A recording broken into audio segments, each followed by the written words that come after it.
Menjelang Hari Bayangkara ke-77, tahun 2023 ini, warga Aceh Timur dapat pelayanan pengobatan gratis. Pelayanan pengobatan gratis itu kembali digelar oleh Polri Polres Aceh Timur. Dan kegiatan tersebut sudah dinanti oleh masyarakat setempat. Amatan abidosnews.com, tampak dengan jelas di lokasi itu, warga sekitar antusias dengan penuh kebahagiaan untuk ikut mendapatkan pelayanan kesehatan humanis dari Polri Polres Aceh Timur.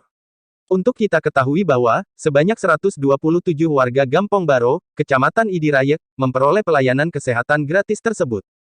Pelayanannya berupa, pengobatan, konsultasi dan obat disertai dengan vitamin secara gratis ini, berlangsung di kantor Gecik Gampong Baro, pada Senin pagi pada tanggal 26 Juni tahun 2023. Di sela-sela kegiatan yang mulia itu, Kapolres Aceh Timur AKBP Andi Rahmansyah, SIK yang turut memantau kegiatan ini mengatakan, ratusan warga mendatangi gerai pengobatan gratis yang melibatkan tenaga kesehatan, dari Dinas Kesehatan Kabupaten Aceh Timur, dan dokter mitra Polres Aceh Timur.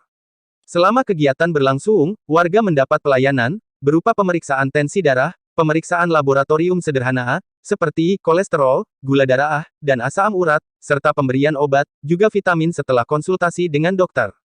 Harapannya, dapat membantu meringankan serta dapat memberikan kebaikan yang berdampak langsung pada masyarakat, ujar Kapolres.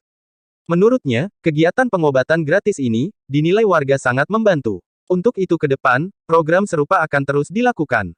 Ini merupakan wujud nyata kepedulian Polri dalam hal ini Polres Aceh Timur terhadap kesehatan masyarakat. Selain dalam rangka menyambut Hari Bayangkara ke-77, tahun 2023 ini, kegiatan ini juga untuk menjalin silaturahmi, ikut peduli dan membantu, terutama di bidang kesehatan, untuk masyarakat luas, begitu yang diterangkan oleh Bapak Kapolres Aceh Timur, AKBP Andi Rahmansyah, SIK. Tim Liputan Abidosnews.com, Kasih Humas Polres Aceh Timur, Bribka Kamil, melaporkan.